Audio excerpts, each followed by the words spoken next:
Today, you're going to learn the secret that took me from a, he's okay, solid B- to a, holy shit, we've got to bring him back in. So let's go ahead and hop right in with first, what does a casting director want from you?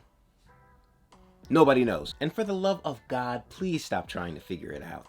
Your one and only job is to take the script that you are given and create a version that is unapologetically you. When you're trying to figure out what they want, you're weaving in less of your own personality and you're making your reads stale. Beware the 1585.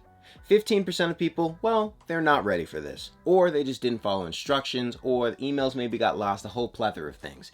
80% of people, well, they're okay. You know, you can give them solid B-, solid C+.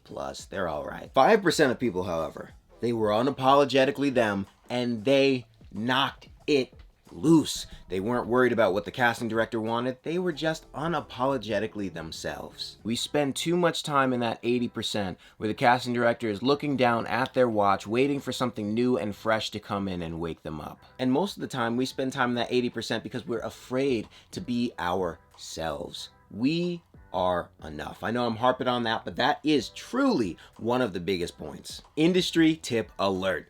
Advanced script breakdowns. If you're lucky enough, if you're blessed enough, if you're fortunate enough to have a copy of the script before you actually go in for the audition and you're not just reading cold, you need to take your time and break that script down. I mean, figure out your character analysis, figure out the relationships to the other characters in the scene, figure out the ups and downs, how you can play them, how you can do the turns, what is the... Yes, there are a lot of things that you have to figure out in a small little audition script. Lucky for you, I have a handy dandy little PDF that I put together of free resources for all of you guys. Link is in the description below. Go ahead and download that, figure out that checklist, those goalposts, and start analyzing your scripts. Beware of memorizing.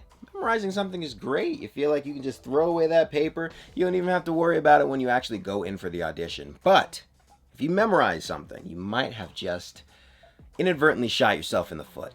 You drive to work.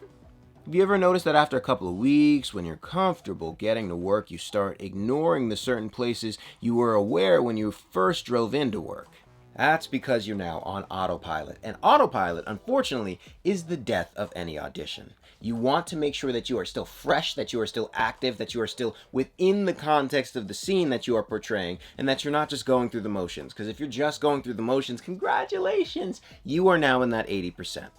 Don't be smelly. Trust me, we've all felt it. We've all felt it. But desperation, it ain't a good look. And if you go into an audition with the reek, you'll wreck your chances of actually landing that audition. Meditate, go on a walk, listen to your favorite song, read poetry, whatever you do, just try and chill before you go into that audition. Just know that everyone is rooting for you. The casting directors want you to be that person so that their job is made easier. So, take these tips, go knock them dead, Tiger. Free resources down in the description below. Check them out. All put together. It's a complete guide for voice actors, free of charge. Hope you guys enjoy it. Keep auditioning and keep creating.